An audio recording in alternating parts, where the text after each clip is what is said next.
Salut à tous les amis, j'espère que vous allez bien. Aujourd'hui on se retrouve pour parler de la climatisation qu'a posé United à l'Emirates. Un match avec un scénario fou, Arsenal qui mène 1-0, puis qui se fait remonter, puis mené au score par United 2-1, qui met dans les dernières minutes le but de l'égalisation 2-2, puis qui se fait climatiser par ce but de Cunha qui est magnifique à la 87e. Et je vais tâcher de vous expliquer comment ça arrivé. Alors déjà une chose à noter, c'est que ce match était assez ouvert. Il y a eu des occasions de part et d'autre. Le match était globalement dominé par Arsenal, parce que vous pouvez aller regarder les stats, hein. Arsenal à 15 tirs, United à 10, 4 cadrés à 3, 57% de possession, 398 passes à 355, plus de précision de passe, plus de corner. Arsenal a globalement dominé, mais ça restait un match assez serré. Bon, il y a eu des occasions, mais rien de très sérieux avant le premier but. Le premier but d'Arsenal vers la 20e minute arrive d'un coup de pied arrêté, j'ai envie de dire comme d'habitude avec Arsenal, qui est très bien centré. Odegaard tente de tirer, ça revient sur Yoran Timber qui tire, contré par Lisandro Martinez, ça rentre. Ensuite, Lamens a enchaîné 2 arrêts exceptionnels. C'est une des recrues phares de United cet été. Si United doit construire un projet pour l'avenir, il doit clairement être la pierre angulaire de ce projet. Et aujourd'hui, en partie, il offre les 3 points à United. Puis, et ça reflète un gros problème chez Arsenal, à la 37e minute, Zubimendi fait une erreur pas possible. Il tente de dégager le ballon et il la met sur Mbeumo à 10 mètres de la surface. Après, Mbeumo a juste à courir, à placer le ballon et c'est but. Et Zubimendi, qui était excellent début de saison, qu'on pensait comme la recrue phare d'Arsenal, ce genre de joueur qui peut faire passer Arsenal de la 2e place à la 1re place, est finalement plutôt décevant sur ces derniers mois, mais on va y revenir plus tard. Et ensuite, dès le retour des vestiaires, on a une action mais magnifique de Dorgu, une combinaison avec Bruno Fernandes, où ils se font un tiki-taka, une remise pendant 5 secondes. Devant les joueurs d'Arsenal, ils peuvent rien faire, et à 30 mètres, Dorgu décide d'exploser la cage, poteau rentrant, c'est magnifique. Ensuite, Arsenal a des actions, United a des actions, pas grand chose de sérieux. Jusqu'à le but de l'égalisation qui arrivait tard, qui arrivait à la 84e. Encore une fois sur un coup de pied arrêté, un corner avec Arsenal. C'est un point fort comme un point faible, le fait qu'il soit aussi fort sur les coups de pied arrêtés. Ça prouve qu'ils n'arrivent pas à marquer dans le jeu, ce qui est vraiment pas bien. Mais le corner est très bien tiré, il est repoussé par un défenseur. Ça revient sur Merino qui a juste à la pousser au fond, c'est but. Puis là on se dit c'est bon, Arsenal a sécurisé le match nul. Ils partent au moins avec 1 point, ils auront 5 points d'avance sur City.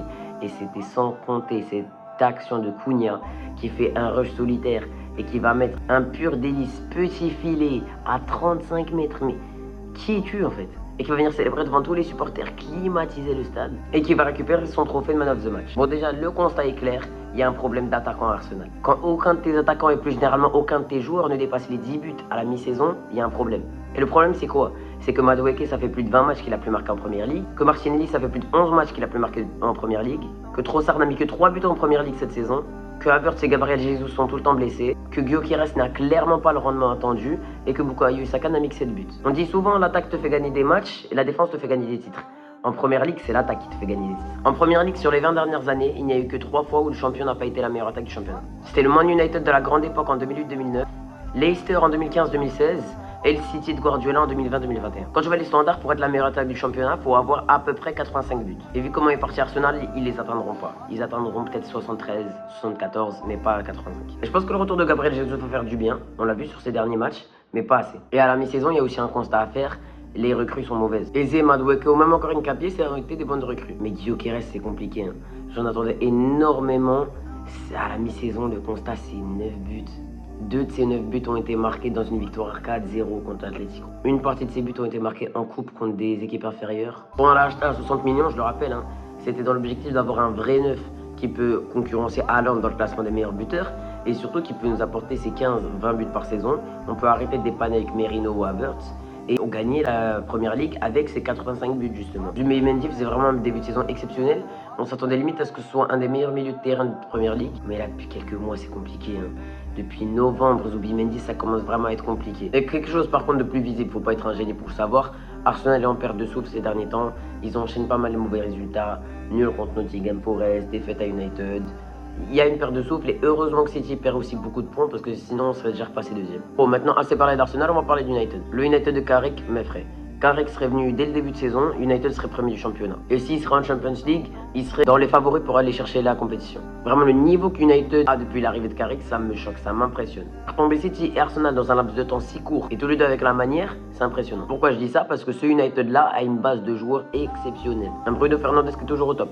un Dorgu qui est très bon, un Mazraoui qui est très bon, Amens qui est un top goal, une charnière Lisandro Martinez et Lenioro qui serait une top charnière centrale, Bimeino qui revient à son meilleur niveau, Vemo, Cunha, Ahmad qui sont très bons. Cette équipe de United est excellente et ça m'étonnerait pas qu'à la fin de la saison ils finissent deuxième, voire, bon c'est très improbable, mais voire champion. Comptablement ce résultat fait les affaires de City puisqu'il reste qu'à 4 points d'Arsenal. United se mettrait bien en réintégrant le top 4. La prochaine journée Man United va affronter Fulham. Man City va affronter Tottenham, Arsenal va affronter Leeds. Man U et Arsenal doivent prendre les 3 points. Tottenham, on sait que c'est un peu une bête noire pour City, donc ils peuvent perdre des points. Arsenal pourra peut-être reprendre de l'avance sur Manchester City. Bon les gars, c'est la fin de cette vidéo. Si elle vous a plu, n'hésitez pas à liker, à vous abonner, à commenter, ça ferait vraiment plaisir. Moi je vous dis à la prochaine, à plus.